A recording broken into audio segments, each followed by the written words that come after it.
Oi, gente, sou a professora Raquel Polilo e nesta aula nós vamos continuar com o tópico triângulos, só que agora trabalhando as consequências das propriedades dos triângulos isósceles, equilátero e retângulo, tá? Para começar, nós vamos trabalhar a consequência 1, que é o teorema de bicos. A gente já viu, mas vamos dar uma revisada. Vamos lá.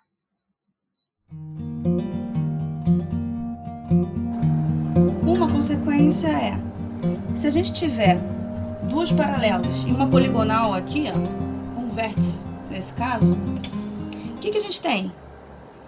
Lembra? Teorema dos bicos, vai direto, teorema dos bicos nele. A gente já treinou isso, a gente já formalizou, já fez as definições, já fez a prova formal. Então, como é que vai ficar? A soma, o que é o teorema dos bicos? A soma de todos os ângulos que estão para um lado é igual à soma de todos os ângulos que estão para o outro. Então, daqui a gente escreve, ó, que θ vai ser igual ao alfa mais beta.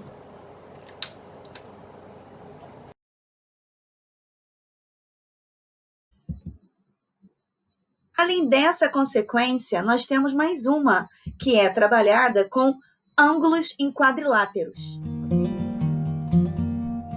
Eu preciso saber o valor desse alfa que está aqui do lado de fora. Do jeito que está, eu não consigo lidar. Mas, se eu montar triângulos, eu consigo lidar. Então, por conta disso, eu vou inserir aqui, ó, uma linha auxiliar, ó. E aí, vou fechar dois triângulos. Então, com isso, a gente cria um triângulo aqui, ó, na esquerda, triângulo 1, e um triângulo 2 aqui na direita.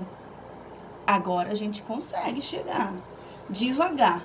Observa esse triângulo aqui, 1, que eu criei. Nele, o que você tem?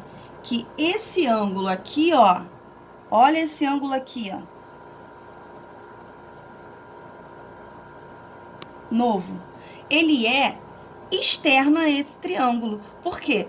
Ele é formado por um lado e o prolongamento do outro. Então, de fato, ele é externo. Logo, se um ângulo é externo no triângulo, o que nós podemos falar? Que ele, pelo teorema do ângulo externo, ele é formado como? Como ele é gerado? Ele vai ser a soma dos ângulos internos não adjacentes a ele. Então, esse cara vai ser B mais C. Nem preciso dar nome, tá? Eu sei que esse ângulo externo é B mais C. Mas, opa, peraí. Agora, você observando esse triângulo 2, esse meu alfa, ele também é externo, porque ele é formado por um lado e o prolongamento do outro, tá vendo? Dá uma paradinha e pensa, ok? Agora, peraí, se ele é externo a esse triângulo aqui, ele também pode ser definido pelo teorema do ângulo externo. Então, pelo teorema do ângulo externo, eu posso falar a mesma coisa. Logo, esse meu alfa, ele é definido como? Pela soma dos ângulos internos não adjacentes a ele. Daí, a gente escreve o quê? Que o alfa, ele é igual a quem? Aos não adjacentes, ao A mais o B mais o C. E aí a gente fecha. E para finalizar, a gente vai ter uma sequência de exemplos dessas duas propriedades, como essas duas propriedades são aplicadas nos exercícios. Vamos lá. Na figura, ACE e BDF são triângulos equiláteros e AC é paralelo a FD. Qual o valor do ângulo indicado pela letra X? Então, peraí, gente, você está falando, ó, vamos olhar, que o triângulo ACE e BDF são triângulos equiláteros? Para aí o teu problema. Então, ACE é equilátero, então todos os ângulos são iguais e medem 60. A gente viu isso em aula anterior. Se está falando que o triângulo BDF é equilátero, então também eles são iguais e todos medem 60. Beleza. Gente, se eu quero chegar nesse X, preste atenção. AC e FD são paralelos. Daí, o que a gente tem? Eu tenho duas paralelas aqui, cortadas por uma transversal. Repara, se aqui é 60, aqui também é 60. Porque esse ângulo e esse são alternos internos. Se eu tenho, novamente, dois segmentos que são paralelos, cortados por essa transversal aqui, ó. Se aqui é 60, aqui também é 60. Logo, peraí. Pelo teorema dos bicos, olha só, tem duas paralelas e uma poligonal no meio. Então, a soma de todos os ângulos que apontam para um lado é igual à soma de todos os ângulos que estão abertos lá para o outro. Então, pelo teorema dos bicos, o que a gente escreve? Que o meu x vai ser igual ao 60 mais 60. Logo, o meu x é igual a 120.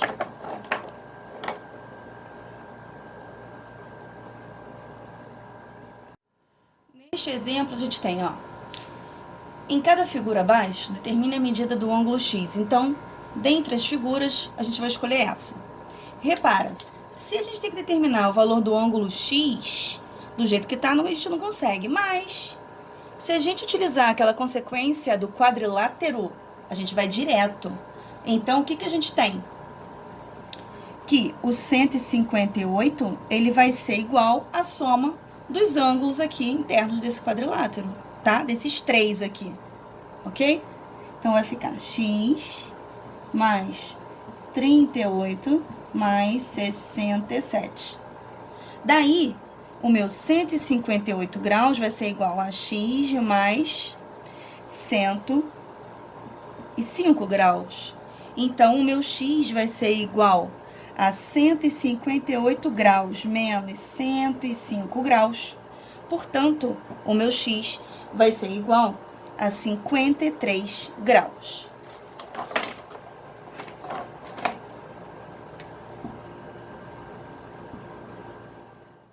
Exemplo 3. Na figura, AB é igual a AD, que é igual a BD, que é igual a DC. E AC é igual a BC. Qual o valor do ângulo indicado, desse X lá? Então, gente, preste atenção, vamos retornar.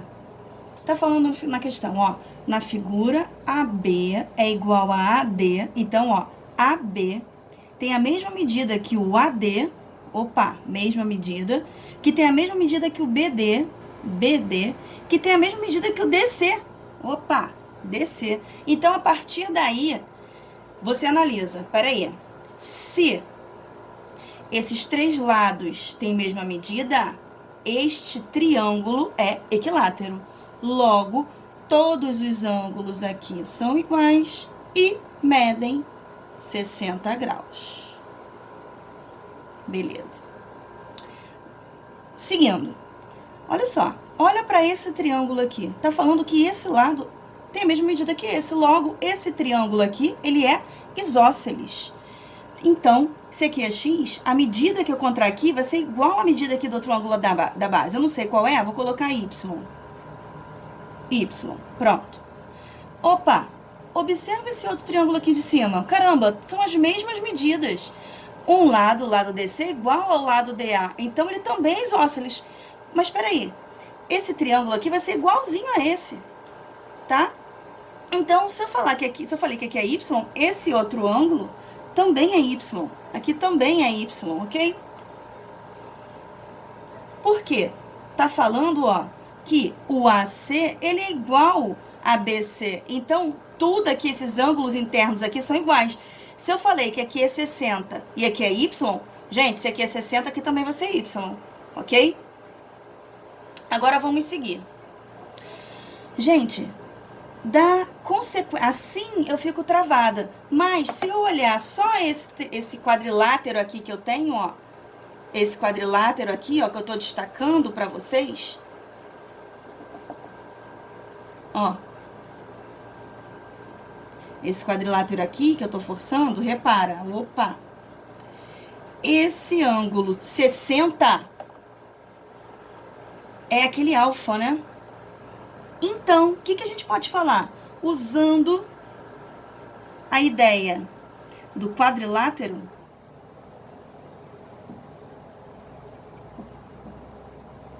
dos ângulos, né, trabalhados no quadrilátero, o que a gente pode escrever no primeiro momento?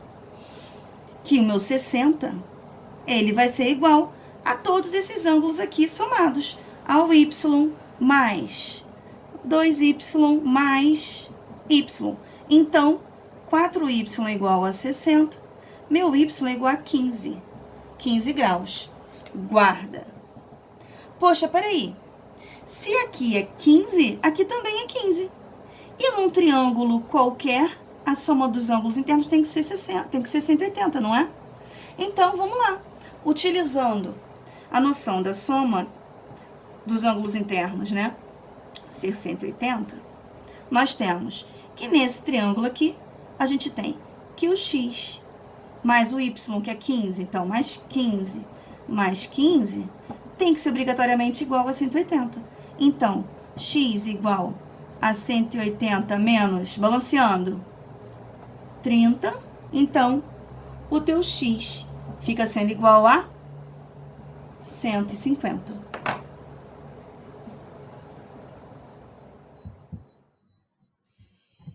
Essa foi a nossa aula sobre triângulos, trabalhando as consequências dos triângulos isósceles, equilátero e retângulo. Espero ter contribuído para o aprendizado de vocês. Um grande abraço!